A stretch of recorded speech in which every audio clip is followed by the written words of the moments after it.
All right, so we're diving into something pretty cool today. You guys wanted to hear more about this whole confidence thing and, like, is it really like learning to ride a bike? Oh, yeah, it's a popular idea. We've got this Reddit post, tons of comments, everyone's got thoughts, so yeah, let's see what's up with this. Okay, so the post itself, right? Oh. BFHZEHYR. They're watching their niece learn to ride a bike, and bam, inspiration hits. It's like an epiphany, right? The kid falls, gets up, no big deal, just part of the process. Exactly. No drama. And BFHZEPHY is thinking, hold on, what if we treated confidence the same way? Instead of, I'm not confident, it's like confidence is a skill I can work on, boom, mindset shift right there. Huge, right.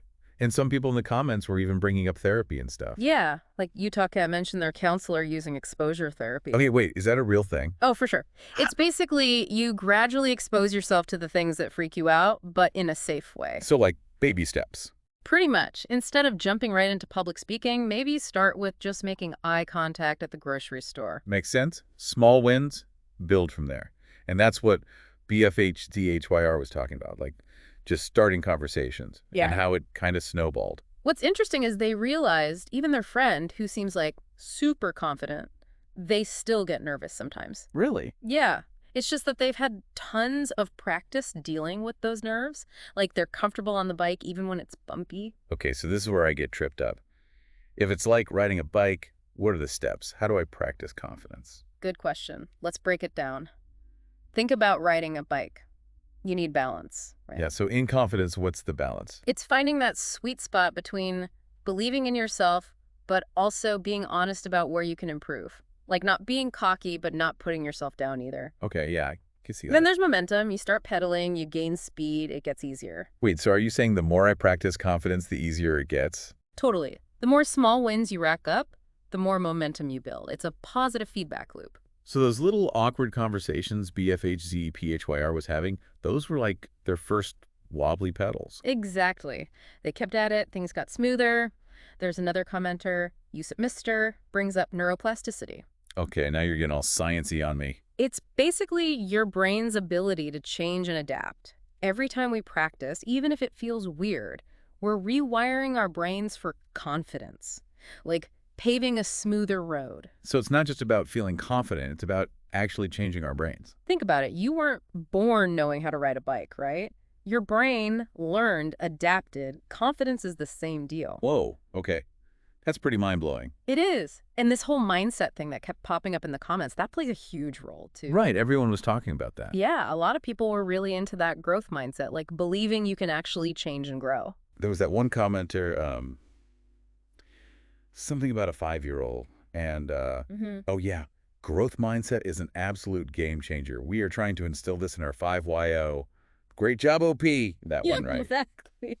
They were all about it. And it makes sense. If you believe you can become more confident, you're more likely to actually do the work. So it's not just, like, positive thinking. No, it's deeper than that. Remember neuroplasticity. Your beliefs actually affect how your brain rewires itself. Wow, really? So if I have a growth mindset, I'm more likely to, like, embrace challenges and stuff. Absolutely. You learn from your mistakes. You keep practicing. You get better. So it's a cycle. The belief fuels the practice rewires the brain, and boom, more confidence. You got it. And the opposite is true, too. If you think you're just not a confident person, you're less likely to even try. So you miss out on those chances to rewire your brain for confidence. Man, that's crazy to think about. It is powerful. And it goes way beyond just confidence, by the way. This applies to anything you want to learn or get better at in life. Oh, for sure. So we've got this bike analogy, we've got small steps, we've got our brains changing, and this whole growth mindset thing. What else from the comments stood out to you? Oh. Civil Ops 5326 talked about doing role-playing with their therapist to practice social skills. It's like a safe space to try things out before you do them in real life. I like that. It's like practicing your bike skills in a parking lot before hitting the streets. Exactly. And it reminded me of something else someone recommended, the book The Charisma Myth. Have you heard of it? Yeah, I've heard of it. I haven't read it, though. It's really good. Olivia DeFox-Cabane, the author, breaks down the science of charisma and makes it easy to understand. So there are actual techniques you can learn. Oh yeah, tons. And the more we understand how confidence works, the more we can actually do something about it. Okay, so let's sum this up. We've got this awesome bike metaphor. We know small steps matter. We get that our brains can change, and a growth mindset is key. What's the takeaway for our listener who's, trying to build their own confidence? It's like this, you don't have to be born confident. It's a skill, and you can get better at it. The wobbles, the awkward moments, those are all part of the process. Embrace them. Yeah, it's like falling off the bike is part of learning. You wouldn't just give up after one fall. Right. Right, and you're not alone in this. There are resources out there, books, therapists, even online communities. It's like having a whole crew cheering you on. Love that. So as we're wrapping up part one of this confidence deep dive, here's something to think about. What's your eye contact at the grocery store? What little thing can you do today to practice? Pick one thing, even if it seems small, and do it. And remember, every time you wobble, it's just a chance to learn and grow. It's all about learning and growing, right? Yeah, exactly. And like you said, we're not alone in this whole confidence journey. Not at all. Remember those comments about the training wheels coming off? That's a good way to think about it. I remember that, yeah. It's like once you get the hang of it, confidence starts to feel more natural. Exactly. And as you practice, you build resilience too. You realize that even if you stumble, you can always get back up. So it's not about never falling. It's about having the confidence to get back up and keep going. You got it. And knowing that each time you get back up, you're becoming a little bit stronger, a little bit more skilled. And a little bit more confident. Exactly. You're building that muscle, that neural pathway for resilience and self-belief. This whole deep dive has been so eye-opening. I feel like I'm already starting to see confidence in a whole new way. I'm so glad to hear that. And remember, it's a journey, not a destination. There will be ups and downs, wobbles, and smooth stretches. The key is to keep practicing, keep learning, and keep believing in your ability to grow. And to remember that we've got a whole community of support cheering us on. Speaking of which, if you're enjoying these deep dives and want to stay connected, make sure you're subscribed to Voices of the Soul podcast. We've got new episodes dropping every week, exploring all sorts of fascinating topics that will help you expand your mind and live a more fulfilling life. And if you're looking for even more inspiration and insights, be sure to check out the Shauna Palaj YouTube channel. We're diving deep into everything from personal growth to spirituality to the latest scientific discoveries, all presented in a way that's engaging, informative, and easy to understand. So keep those minds curious, keep those hearts open, and keep practicing those confidence skills. We'll see you on the next deep dive.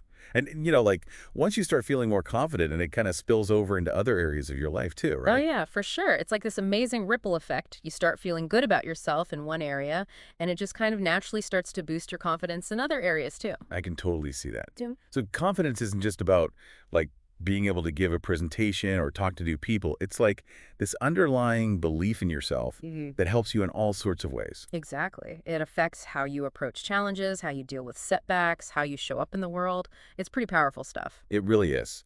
And the best part is, it's something we can all work on and get better at, no matter where we're starting from. That's the beauty of it. You don't have to be born confident.